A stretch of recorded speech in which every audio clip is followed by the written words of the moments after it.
Eh salut, c'est Flo. Aujourd'hui on va parler du GorillaPod, de ce petit truc là, l'accessoire ultime que tout le monde a. C'est vrai que c'est vraiment pratique pour faire des vidéos de voyage, c'est même indispensable. Enfin bref, on va voir 5 façons de s'en servir. Allez, c'est parti, générique.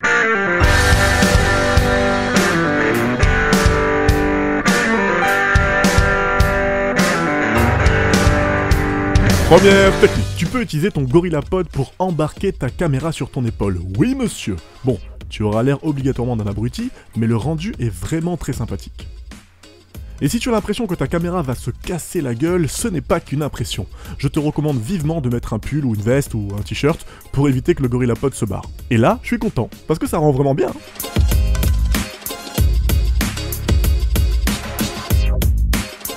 Deuxième technique. Utilise-le comme un mini trépied, vraiment pratique pour faire des plans d'objets, des plans proches, et si en plus tu as un objectif très lumineux où tu vas pouvoir faire un beau flou d'arrière-plan, le rendu va être vraiment excellent. Ah oui, avant de passer à la suite, je t'ai mis 2 vidéos bonus. Donc la première vidéo, c'est comment trouver du travail en voyageant. Et la deuxième vidéo bonus, c'est mes 5 techniques pour améliorer tes vidéos de voyage.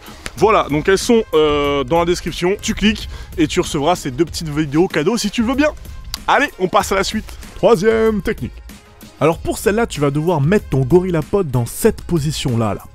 Et ensuite, le retourner pour avoir un Steadicam. Oui, c'est fou, hein? Alors c'est sûr, c'est pas au niveau d'un vrai Steadicam, mais pour quelques plans assez rapides, ça peut le faire. Et ne t'en fais pas, si ton rush est à l'envers, tu peux facilement le remettre droit dans ton logiciel de montage, tout simplement en effectuant une rotation à 180 degrés. Et pour les quelques petites vibrations qui restent, utilise le stabilisateur d'Adobe qui marche très bien.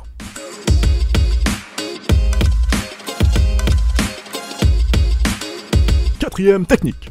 Tu peux te la jouer cadreur cinéma en l'utilisant pour stabiliser ta caméra contre ton épaule. Pour des plans stables ou effet mouvement smooth, c'est vraiment efficace. Cinquième technique.